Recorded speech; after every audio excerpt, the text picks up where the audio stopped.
Boye malamu na GCAM Télévision, fidèles abonnés, chers internautes, nazana esengwa koyeba bino ebele na bolandi émission na bino ya éclairé debout congolais.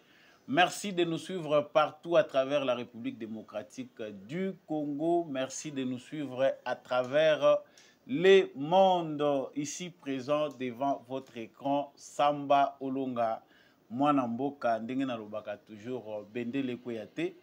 Justice Yanzambe Iratakate, justice Yanzambe moto mokote aishapaka na contrôle nango.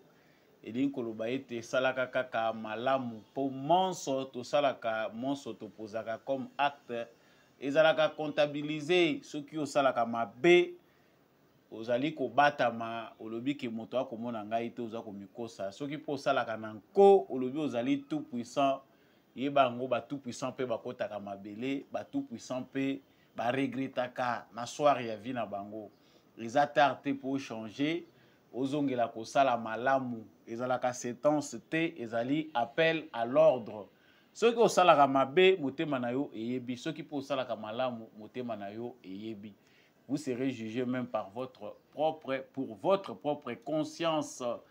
Actualité ya mokolo ya lelo lundi ya liboso ezali mwasango ya malamu na Masisi ba FARDC na ba wazalendo ba reprendre localité ya Bitonga près de Minova ezali bitumba ya makasi mokolo ya lelo en tout cas ezali mwasango ya malamu mais pas encore de nature ya kosepelisa biso par rapport ya ba perte oyo to subir to pe ba attaque oyo tozwi poso oyo euti koleka tokolobela sango na tokolobela pe na kati ya actualité oyo communiqué premier communiqué ya gouvernement na biso 3 jours après bombardement ya camp ya ba déplacé ya Mugunga na Goma.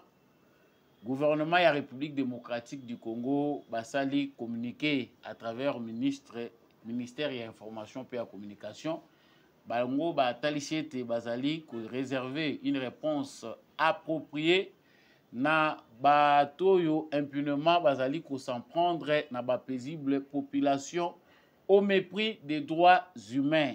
Ils en répondront aussi devant la justice internationale.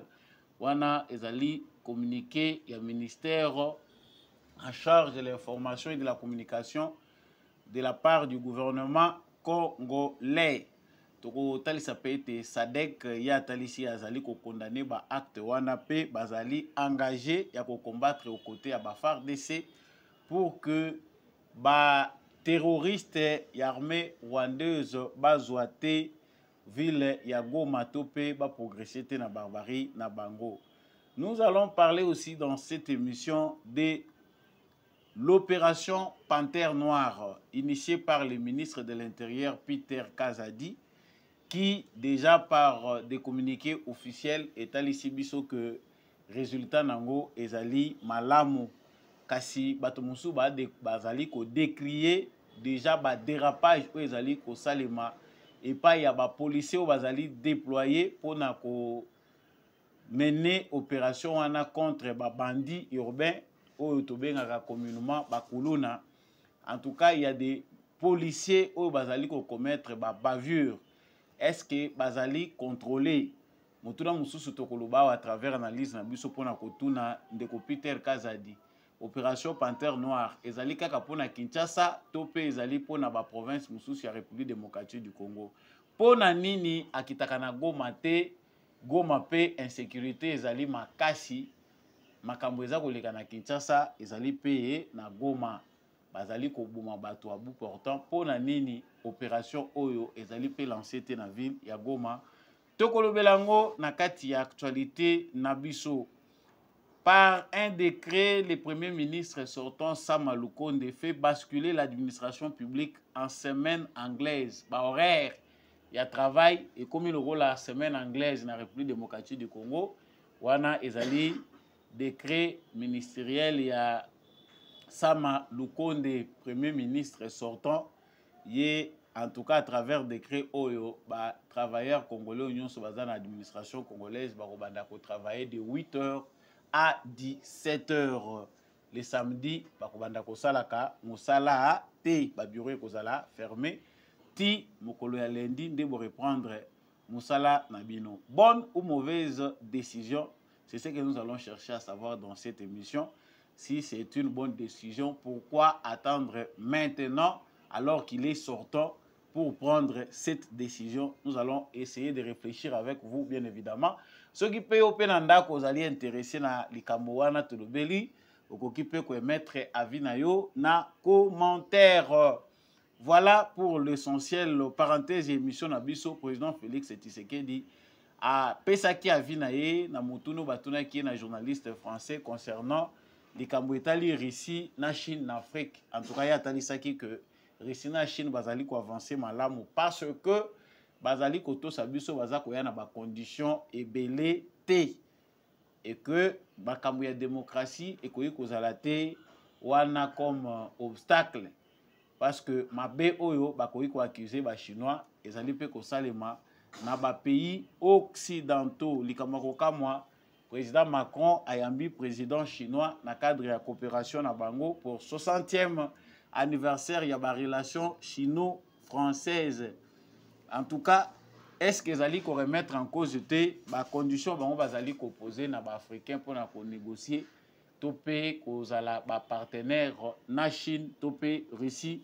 Nous allons en parler comme parenthèse dans cette émission. Voilà tout pour l'essentiel des sujets qui seront abordés avec vous tout à l'heure. Je vous dis encore une fois de plus grandement merci ndenge bondima ko partageaka basango na mwana mboka Samba Olonga analyse na ye pe décryptage na ye ba information. En tout cas to partageaka na bino point de vue. Merci na bino bato oyo bandeko oyo bozwaka temps ya ko réagir na ba information na biso soki ozana no abonné te na etando ya GCAM télévision esengeli na yo osabonné po ete ozanga te actualité ya République démocratique du Congo. Commentez, likez et puis partagez. Voilà. Nazongi na actualité ndenge na silaki kotalisa bino yango awa na sommaire. Actualité ya Yambo Tolobeli awa ezali reprise ya localité ya Bitonga près de Minova lundi ya lelo FARDC na bawazalendo kanda ya semaine passée etikali penda ko longwate na mitu ya bamapinga na biso oyo bapona comme musala ko bundela ekolo. En tout cas sango ezali moke ko meka ko apaiser biso que en tout cas armée na biso topé ba wazalendo na biso ba abdikete par rapport ya ba mauvaise nouvelle au tozui ba sango ya mabe tozui ebele sali que aux yeux de l'opinion tant toza ko tambola que ça soit na ba transport critique ezali makasi vis-à-vis ya gouvernement par rapport ya gestion ya likambo etali guerre à l'est de la République démocratique du Congo. Président de la République a sambwende ko sambwa bazali ko décrier ba méthode na ye ba congolais belé baza ko tonga yo monsieur le président soki ba conseiller na yo ba koyebisaka ote biso ba conseiller public ya ofele o ba futa makate tozali koyebisa yo ke oza ko tonga mamingi les noms les plus cités en tout cas depuis le week-end dernier tino toko malelo ezali kombo ya Tshisekedi na munoko ya ba congolais ba événement oyo bato ba vivre triste. Et ça dit que bato ba redoubler vigilance pe basenga mingi mingi oyo transparence pe kotia pression na ba gouvernant ndenge nini bazali kotambusela makambo concernant crise dans l'est de la République démocratique du Congo. Mais bandeko na biso ba wazalendo na ba FARDC ba tuti loboko na mesa ba vidéo ezali mabe parce que eza ya kolakisa te babomi bango penza toko koloba ke d'une certaine manière le sang de nos vies innocentes ya ba mama na biso bana batikali ba orphelin mwana moko azana na conscience akoyeba ana bete babomeli ye mama. C'était des images tristes qu'on a vécu la semaine qui vient de passer, mais ba soda na biso bazali déterminé pour être ba venger sans ya ba congolais ba kufi nde beti penda o biso nde tosalaka maseki na baposition na biso bamilitaire rwandais tango bakweyisi Rubaya baavance. Et c'est comme ça qu'on combat. Baavance bamoni balobi te soki tosuki na Rubaya bakoya kolandela biso awa baavance bazwi na bavillage oyo eza liboso. C'est pour bien garantir la ceinture ya Rubaya. C'est que nous ne faisons pas. Biso soki to gagner to reprendre localité moko boye to kosuki la wana na localité wana to telemi wana to komi kozela ba discussion to komi kozela position diplomatique, ce qui affaiblit nos positions parce que dans les jours qui viennent bokoyo kaka position wana to perdre yango. Ce qui fait que ba position ezala consolider ezali tango bozu contrôle ya zone moko stratégique, il faut bo avancer bocha base ya liboso ya mibale zone wana bozu sécuriser etikali à 3e plan, c'est-à-dire bo créer yango ba ceinture. Les Rwandais ils le font comme ça ndenge wana nde bakangaka ba localité Bunagana cité à Bunagana tango ekendaki, ils ont fourni des efforts pour que na libanda nyonso ya Bunagana bazala batie ba bouclier na bango, bazala batie ba ceinture na bango pour ezala lokola basi bakangi yango ale ba planter na administration na bango. Tokoki koloba que le gouvernement congolais doit nous dire comment baza ba traité pour voir ce qui se passe. Naza ko discuter na ndeko moko ya soda, je préfère taire son nom à lobby na kota ki Armene Esengo. Mais lorsque je me suis retrouvé au front, dans le lobby, vraiment, ce qui se passe à l'est de la République démocratique du Congo, la réalité au front, ils ont connu na bateau bazali na bureau, où ils sont censés administrer makambo pour que biso to gagner bitumba. Ba yebi et l'autre côté où soit basala kango nanko, ils sont préoccupés à autre chose. Comment se fait-il que bana bazoya na énergie, ba frapper munguna ba tindiki musika munguna kimi? Ba unité o esalaka makambo ndenge wana yeba yango que bakosala un mois na esika wana o bango ba gagner bataille te bakolongola bango directement pour les remplacer par les autres. Et ça très grave comme révélation. Mais pourquoi ça doit toujours traîner pour nani ne koki ko continuer ko traîner? Biso bandaka ka tokangama tozana profondeur à sake, profondeur tozolandaka na profondeur à sake. Rubaya ekei. Lelo toko récupérer bitonga Rubaya ekomi lisusu exercice pour na ko reconquérir ango. Nos militaires sont redéployés, mais avec quelle stratégie? Bazar redéployé, c'est pour que bakende ko stationner bavandi ou c'est pour que nous puissions agir? Ça, ce sont des questions que les Congolais se posent. Est-ce que bazali vraiment déterminé yako yokisa ba Rwandais sont ou bien nous n'avons pas toujours compris? Nous avons beaucoup expliqué sur cette question, c'est même une émission précédente, pour montrer aux Congolais que la vengeance, c'est vrai, et c'est un plat qui se mange froid. Mais nous avons aussi assez attendu pour que tout continue toujours à subir ma perte, na attaque. J'ai parlé de ce que les peuples congolais attendent de notre gouvernement. Ils allaient les sous communiquer. Communiquer tout si tout les biango. Talana le gouvernement na biso tozo mituneza par rapport ya Sony ou bien ezali kaka ndenge sengaki ke ba méditer nan. 3 jours après, 3 jours leki après que ba bombarder site ya ba déplacer à Mugunga na Goma, gouvernement na biso aye ko sala communiquer au bozali komona liboso na bino. Bazali le gouvernement, il y a une rhétorique que le peuple congolais ne veut plus écouter. To éviter bino ba ministre na biso na ba ministère au occupaka s'occuper bozaka pendant na litoyi. Aujourd'hui, à travers les réseaux sociaux, vous avez la possibilité de faire un sondage d'opinion, de penser, de voir ce que le peuple congolais pense. Et ça ndenge za na kalate que il faut ka ba conseiller bazala kaka tout le temps ke ko yokela yo. Non, aujourd'hui, vous pouvez avoir une synthèse ou sondez vous-même l'opinion à travers les réseaux sociaux et savoir ce que les gens en pensent. Les Congolais aujourd'hui ne croient plus. Ce que les gens ba Congolais bazalaï ko croire na ye lelo ba pesa qui confiance à 100% dans un fossé devenu très long, c'est Félix Tshisekedi.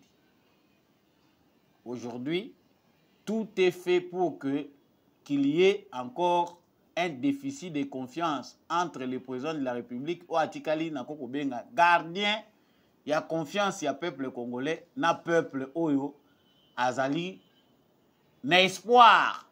Parce que espoir na biso soki tokoyi ko chango na kati ya batu na ba institution akozala ka individu moko Tshisekedi moko. Les autres, certes, on peut leur jeter de fleurs, soka sali moi acte moko eza malamu aza ko se comporter bien, c'est un bon ministre, mais au finish, ils nous déçoivent toujours. Mais aujourd'hui, tout est fait pour que l'image du président de la République soit ternie. À l'intérieur comme à l'extérieur, il y a des gens qui travaillent pour qu'il y ait crise de confiance. Fossé à Kokabolanango, Tshisekedi n'a peuple congolais. Et là, c'est fini. Quand Tshisekedi ne parle plus le langage du peuple congolais, quand le peuple n'a plus confiance en son leader, ça devient compliqué. Bitumbawana est comme compliqué. Et vous verrez qu'il y a des gens qui sont même allés manipuler des agents de renseignement infiltrés à Kagame, Keiti Nakati, Site, déplacés, pour commencer à manipuler les femmes, les enfants et les hommes que voilà, ils ne peuvent faire rien pour vous. Ceux qui Bokei Nakati, Biseka, M23, vous allez vivre tranquillement. Allez-y comprendre. Nos services de renseignement doivent travailler même dans les camps de déplacés. Manipulation, ils ont ça les makuna ya kosakanate. Vous voyez que mutu soka sa suki mayele. Akomaka na yepe m'en fous, je m'en fous. Nasi na kufi na ngai, bongo na sala suni.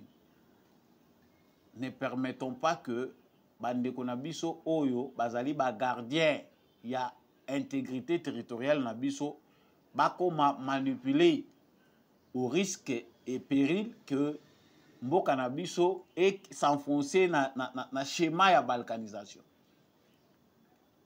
Moi, je dis que na boyi lelo ko soulever débat moulaï. Je dis que nos populations de l'Est, bande konabiso ya Est, chaque jour ngai na bois que la cabino ba fleur pour dire que mutema oya bino esimbi Congo ezala mobimba pendant 30 ans, 3 décennies ezali mutema ya ko négliger te ça peut-être.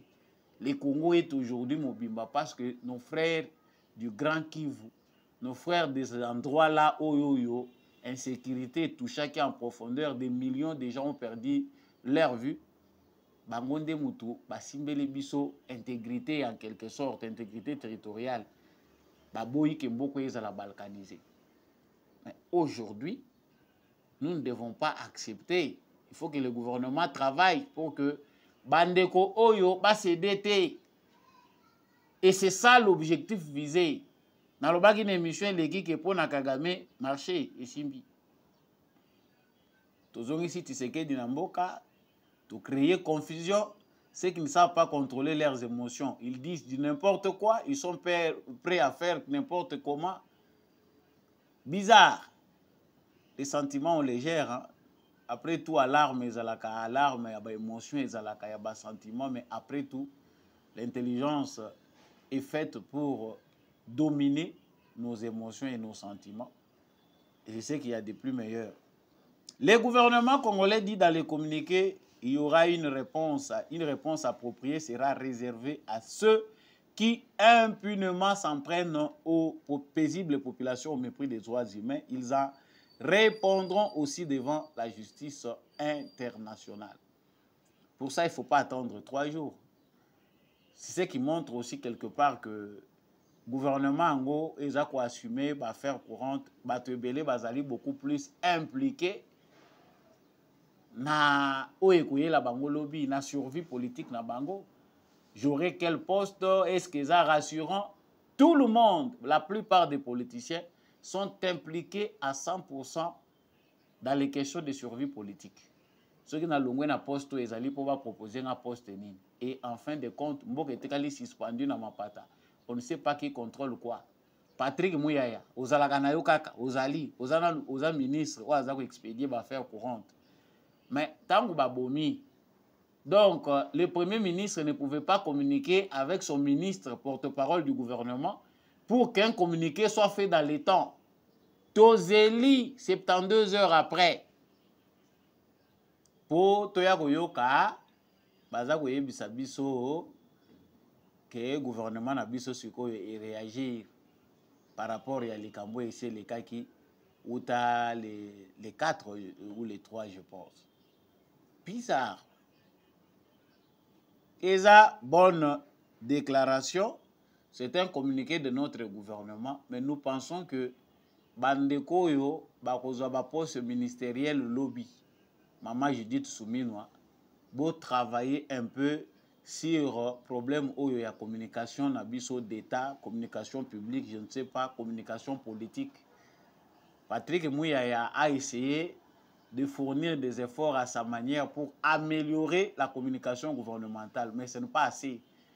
Outre les points de presse hebdomadaires pour que nos ministres viennent nous dire ce qu'ils font dans leur ministère, bah ministre nabiso, administration nabiso, il faut fonctionner comme il y a pays moko ils sont vivants.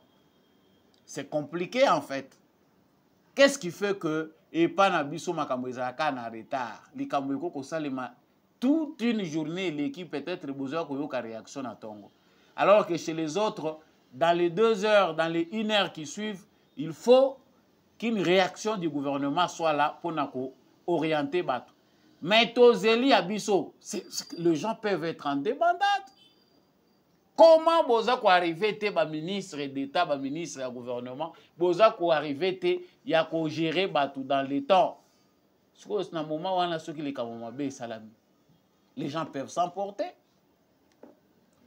Nous avons dit, Monsieur le Président de la République, c'est votre 2e mandat. Les Congolais ont mingi. Mais les démons, qui sont bakangi déjà donc pour que les débuts puissent faucher. Début, ils ont déjà mabé. La faute à la Constitution, la faute à la mauvaise culture. Gouvernement Bima, balobi koko bima semaine oyo. Est-ce que cette riposte va attendre le gouvernement? Les gens disent que non. Et puis, information, est très important. Je ne peux pas négliger une information reçue d'un militaire. L'armement, ils ont tellement belé, ils ont continué. Les logisticiens, il y a Sika, bato baza chargé à logistique, il y a armé nabiso, bazalipe, baoya kala, responsable nabiso militaire ou baza chargé na makambo etali logistique, mais il faut informer autant les jeunes. Il faut veiller à la logistique parce que pire et les karaparwana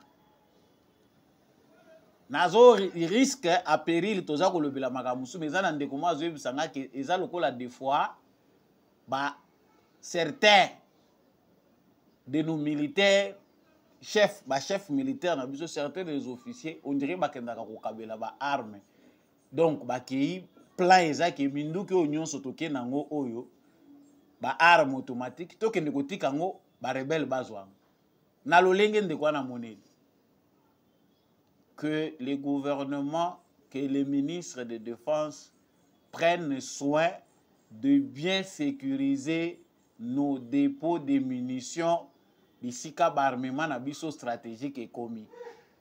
Et ça question biso toza ko apprendre na gouvernement parce qu'on sait que tant on boza ko s'équiper en outils, en armement sophistiqué, on prend soin pour que d'ici qu'à ils allaient stocker, ils allaient mieux sécuriser. Ça, on n'apprend à personne, mais les informations que nous avons inquiètent un peu. Les militaires n'ont pas oyo mususu ba mesanaka kote kamandoki. Et belena nous baza identifié depuis époque à Kabila. Kop bango bandaye ko sala eza ko zwa minduki ko kende kote kango na ba mouvement rebelle. Biso to yini mindele moni peuple congolais et contribuer plus. Le président de la République aussi dans sa diplomatie a beaucoup plus contribué pour que tout le monde embargo. Mais ils ont qui ba acte posé par des officiers militaires congolais sous l'ère Kabila. Ils ont qui à la base il y a complot et ça qui que ba longola biso batia biso sous régime wana ya surveillance au tobengaki embargo. Aujourd'hui, il y a encore ces gens-là, batouana bazali mususu bazali ko continuer ko exister. Soki to sali ke bate eza musala na bango basalaka. Donc ezali possible. Les services de renseignement rwandais travaillent. On ne peut pas négliger l'information. Service ya Rwanda ils ont travaillé. Ceux qui vont nommer Moutaza en charge de la logistique. Observez que les officiers militaires ou ya sika bakota kakuna na est bazaka na problème. Oya ko empoisonner bazaka ko empoisonner bango mususu bakosaila bango campagne munene ya lynchage médiatique pour na kobimisa bango mabe. Pourquoi? Parce que ils ne répondent pas au système de renseignement rwandais. Et le système du renseignement rwandais où ils ont infiltré biso, ils ont espionné biso, ils ont travaillé même dans certains médias congolais. Bamususu par ignorance, bamususu baza ko financer bango bayebi malamu que c'est les services de renseignement rwandais qui fabriquent certains médias dans la République démocratique du Congo. La question que moi je me demande des alliés à Koyeba, est-ce que nos services de renseignement aussi ont le temps de contrôler nos médias en termes de renseignement?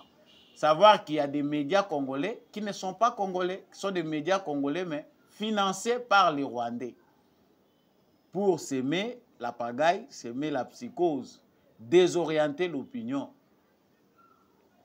Et ça, Moussala, oui, c'est que Salema.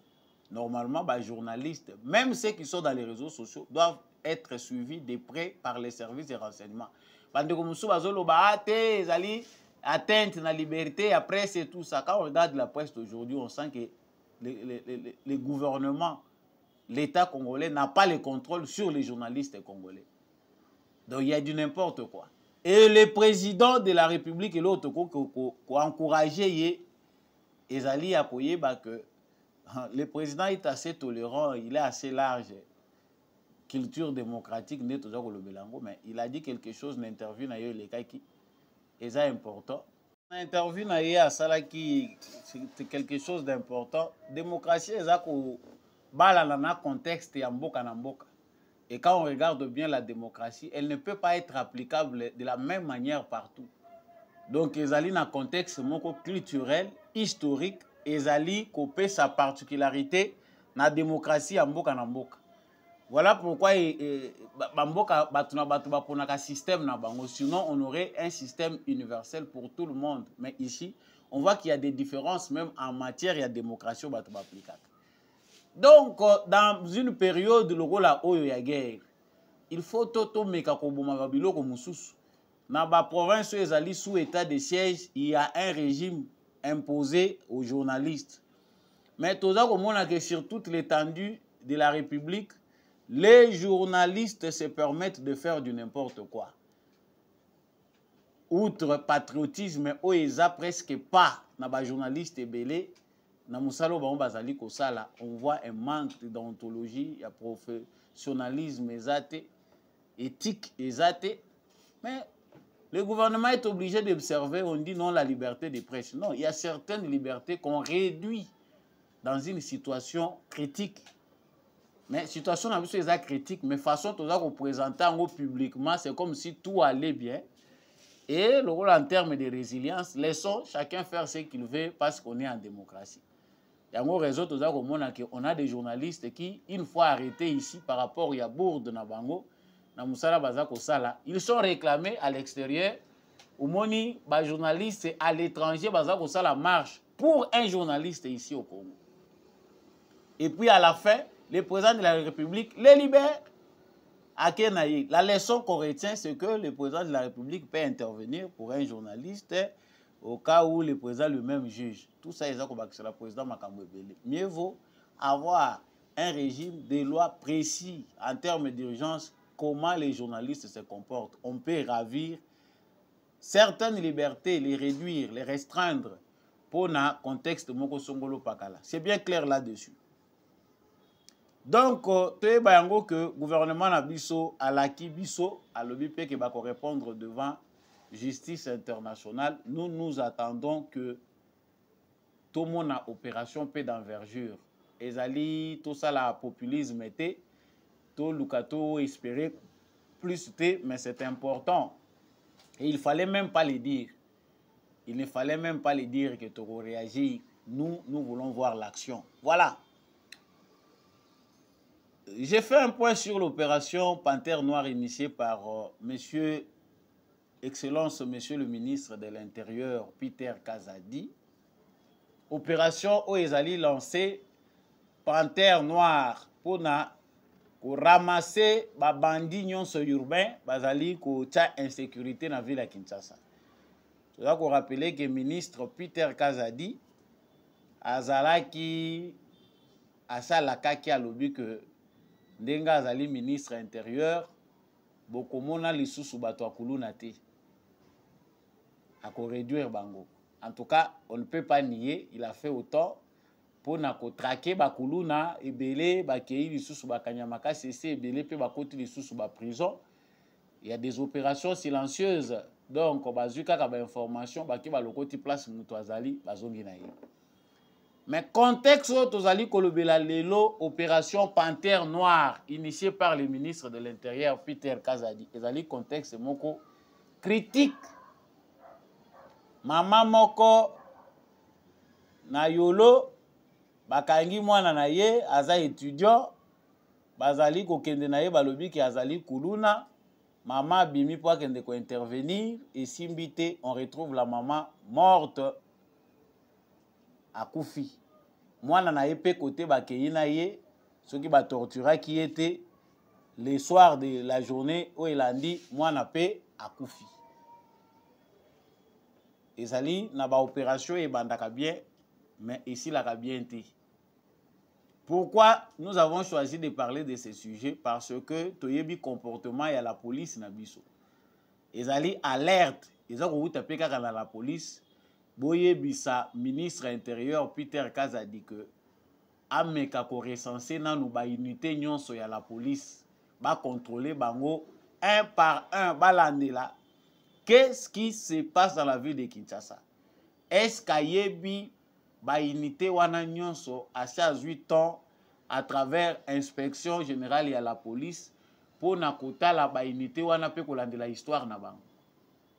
Ezali na biloko moko Joseph Kabila a ba acte moko aposaki avant quitter pouvoir, ezalaki très barbare. Prendre des militaires formés pour intégrer bango na la police pour ba bomaka bato.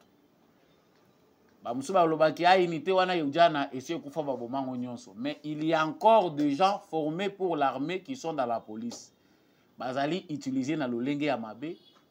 On entend dire que Batouana Bayebi Bakri sale makana ville à Kinshasa. Il y a certaines autorités kabilistes au Bayebi ba vérité wana des policiers qu'on utilise pour aller commettre des crimes. Basala kabiloko wana.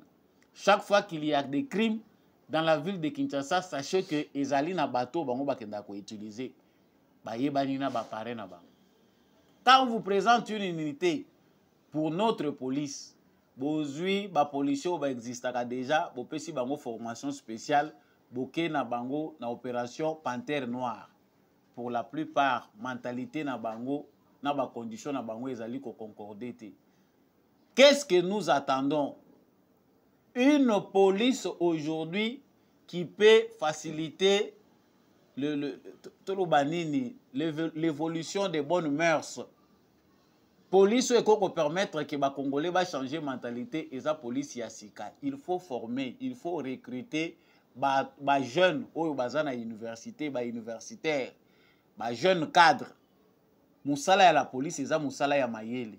Le recrutement est belé salami n'importe à Joseph Kabila. Avant de quitter le pouvoir, la plupart des policiers que nous voyons, surtout dans la périphérie, et c'est les quartiers les plus peuplés à Kinshasa, les policiers moralité, ce sont des policiers eux-mêmes qui sont auteurs de crimes.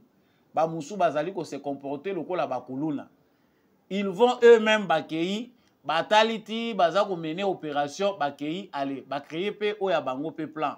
Bakoti na ndako batu esika o batindi bango te bazui ba information te ba piye na biloko kuna bakangi ba innocent ba ye na bango. La finalité c'est que serait que pour na koya ko récupérer batu wana il faut ko pesa ba mbongo, il faut ko sala ba makambo ebele. to rappeler information pour de Peter Kazadi ayeba que la police congolaise n'est pas encore professionnelle. Voilà tout ça qu'on invité le président de la République que les Congolais déficient ezali makasi en termes de mœurs, de bonnes mœurs. La mentalité ezali passi et aussi la police moko eko jouer rôle munene sur le plan ya ba mœurs, ba bonnes mœurs. Mais malheureusement, chaque ministre veut évoluer, nous donner de bonnes décisions, mais qui se termine par le populisme. Opération Eza Malam, Panthère Noire. Mais est-ce que Panthère Noire est pour la ville à Kinshasa, tout est pour la ville Moussous? Bande kwa Goma baza kotuna na ministre intérieur. Aza ministre intérieur. Ya ville ya Kinshasa, to azali ministre intérieur ya Congo Mobimba. Depuis longtemps, on tue les gens à Goma. Banda ministre intérieur à Kenda Souki Mbalamoko. Quelle opération a-t-on lancé à Goma? Opération nini ba lancé na Goma? Ba blende wana etamboli ebele na ville à Kinshasa. Oui, ça impressionne. Ezali bobenge yango ezali ya dissuasion carnaval au Bosalaki. Pourquoi pas dans d'autres villes et ko sale mandenge wana? On comprend que certaines actions ezali kokende na sens ya populisme. Ngai muna ko lobate ezali bato yo bazali ko critiquer nga pe na kokisi maloba. Ministre intérieur Peter Kazadi revoir malamu plan munene oyo ba Congolais baza ko s'attendre nango. Il faut avoir des policiers de qualité qui sont professionnels pour mona ke ba mission et kozala exécuter en tout professionnalisme et puis koko so pene kozala te. Décret, il y a ministre sortant, premier ministre sortant, Sama Lukonde. Sama Lukonde a lobby, désormais, administration publique est commis dans le système à semaine anglaise. Bon, on a travaillé le sous samedi, nous allons les banda 8h et aussi là 17h. Le bureau est fermé samedi. De première vue, Biso Baognon a apprécié bien qu'il n'était pas fonctionnaire de l'État. Il a parlé bel et bien de l'administration publique. Si Koyo, Tomi Touni penda tout réfléchir. Parce que c'est très bien d'aller au travail, d'arriver au travail déjà à 8h, vous êtes déjà dans votre bureau. Et à 17h, vous quittez votre bureau. Ministre Azalaki, premier ministre Sama Lukonde, pendant tant nyonso asali awa 3 ans. Est-ce que à mon quitté que mesure wana ba proposa ki yango ta mona quitté qu'il fallait ko zwango tango azaki na musala? Pourquoi à la fin Azali sous trop ba ministre premier ministre était a commis déjà na souka ndazo ko zwa mesure oyo ya semaine anglaise. Les conditions ya transport na kati ya ville ya Kinshasa ba fonctionnaire ya l'état bazana nutokolo baka misérable pas sûr toza ko lela pona ba militaire bango pe bazana na passe wana bien que basala ka pe musala te.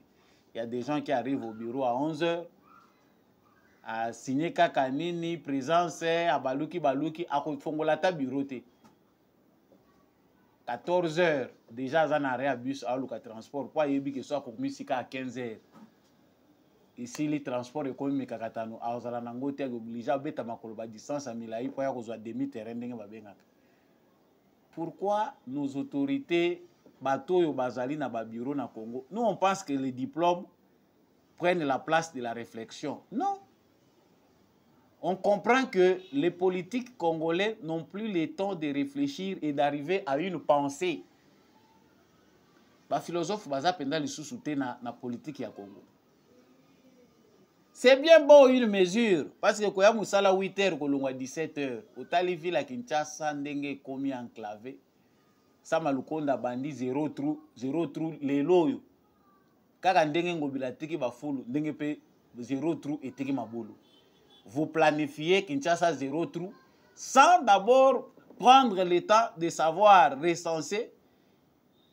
Il y a combien de trous dans la ville à Kinshasa? Pour Kinshasa, on va kabila tika kango mabulu. na banzela ya sika oyo esalimaki ya sika esali même 50 mabulu ebotami. Est-ce que oresensaki mabulu soki otikeli biso mabulu? Maintenant c'est que Soumino doit se contenter ezaki aye kokuta décret balobi musala ezobanda 8h ezaki aussi la 17h. Pour nos fonctionnaires, il faut que beta 7 na bango. Soki bokotiela bango batukutuku yobanda koleka déjà à partir ya 6h.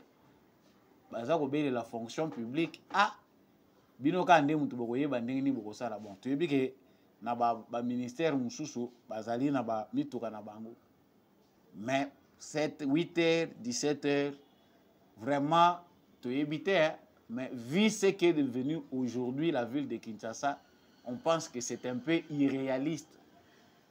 Mieux vaut améliorer d'abord les conditions ya batu dans certains points pour mettre de la rigueur. Qu'on travaille samedi, c'est très bien. Dès la semaine anglaise, on va travailler les samedis, dimanche, et puis on retourne encore au boulot le lundi. Mais bozo ko luka makambu ya ba mindele bino nanu boko kisi mentalité ya mindele awate. C'est ce qui est compliqué. Là to ko lobaki bande kuna biso bazo ko réfléchir ndenge nini. Koloba pe mingi mbange eza pasi bino moko ba fonctionnaire boyebisa ngai na commentaire eza bonne ou mauvaise décision, mais ça je ne sais pas comment na koko lusuki sango. Président Félix Tshisekedi akendaki na France awa ba occidentaux ba tielie ba journaliste parce que on sent qu'il y a des journalistes oyo bayaka ko interview batu pamba te batinda ka bango. Je vous laisse d'abord suivre cette interview parce que Nazaki est émerveillé, Simandé Tozongi. Qui ramassera le plus la mise en Afrique entre la Chine, la Russie, les islamistes? Ça, c'est une bonne question. Les islamistes, d'abord, ils ne sont pas désirés. La Chine et la Russie, eux, ce sont des partenaires et qui viennent par la grande porte. Donc, je pense que c'est eux qui rafleront plus la mise. Voilà. Le fait que ce soit au détriment des démocraties ne vous gêne pas? Que ce soit des régimes autoritaires? C'est quoi la démocratie? Alors, il y a une différence. Quand on vit dans une démocratie ou dans une dictature, je vous assure qu'il y a une grande différence. C'est vrai que, permettez-moi d'inverser un peu les rôles, c'est quoi la démocratie? Je me suis rendu en Chine au mois de mai dernier, de l'année passée, et donc j'ai vu des Chinois à qui j'ai parlé en aparté, qui m'ont dit qu'ils étaient heureux de vivre dans leur pays et dans le système dans lequel ils sont. Qui suis-je pour aller juger ce système et dire qu'il n'est pas démocratique? C'est malheureux, ils sont déportés, arrêtés, torturés. Voilà, voyez-vous ça? Non, je ne sais pas, sincèrement. Oui, Tiananmen, mais c'est une manifestation comme toute autre. Il y en a eu ici. N'y a-t-il pas eu de manifestations à Paris qui ont causé des morts? N'y en a-t-il pas eu? Vous croyez vraiment qu'on a enterré les gens comme à Tiananmen au bord des routes et de cette façon-là, qu'on écrase moi, vous avez des preuves de tout ça. C'est grave ce que vous dites. Est-ce que ça montre... Moi, je n'ai aucun élément pour dire ce que vous dites. Pourtant, j'ai longtemps vécu en Belgique. J'étais en Belgique à ce moment-là. Je n'ai pas vu ça. Donc, moi, je n'ai pas parlé de ces choses-là. Je vous ai dit... moi, je me méfie aujourd'hui des médias parce qu'on peut faire dire tout ce qu'on veut aux médias tant qu'on a les moyens. Donc, moi, je regarde les choses avec mes yeux, pas avec les yeux des autres. Évidemment, on pensera que c'est un irrespect des victimes parce que ce sont quand même des crimes très graves qui ont été pas commis. De preuve qu'il y a des... Vous êtes libre de penser, c'est sûr. votre liberté à vous, mais évidemment, vu d'Occident, on se dit que le Sud global est en train de faire reculer la démocratie. Mais non, quand on entend pas du ça. tout. Mais je vais vous dire aussi une chose, puisqu'on est en train de parler de valeurs. Aujourd'hui, les crimes en République démocratique du Congo sont documentés, avérés. Et le responsable ou un des responsables est connu, c'est le Rwanda. Aucune sanction. Zéro. Voilà. Le roi Bouti Kolanda, président Félix Tshisekedi, en tout cas, il a été très génial. Dans la réponse, on a eu, ko négocier, ko kende kozala ba ami na Russie na Chine pour respecter biso. Mais il y a Congolais pourquoi est difficile de mettre en pratique alors que le président est très franc. Pour le président Zoloba, Bango pe bazo yo kango po ba journaliste wana baza ba journaliste na bango. Avec un style très paternaliste, les journalistes posent des questions comme un politicien, pas comme un journaliste. Ozomona e penda ki azali penda na kraka ya politique occidentale. Mais les questions qu'il pose, les réponses du président de la République, toko traité na muto nyos to lingi bango bazo respecter biso toko traité na bango. O démocratie, mais démocratie ango et pas la bino bozo mona nde bosala ki batute. Bozo ke ne ko juger o ezoleke pa baninga. Mais qu'est-ce qui s'est passé après que Félix Tshisekedi ait quitté l'Europe? Président, il y a France, Emmanuel Macron, ayambi président chinois. Dans le préparatif, il y a célébration, topé commémoration à 60e anniversaire, 60e commémoration, il y a des relations diplomatiques entre la France et la Chine. Bazo ko fêter 60 ans, il y a des amitié na bango.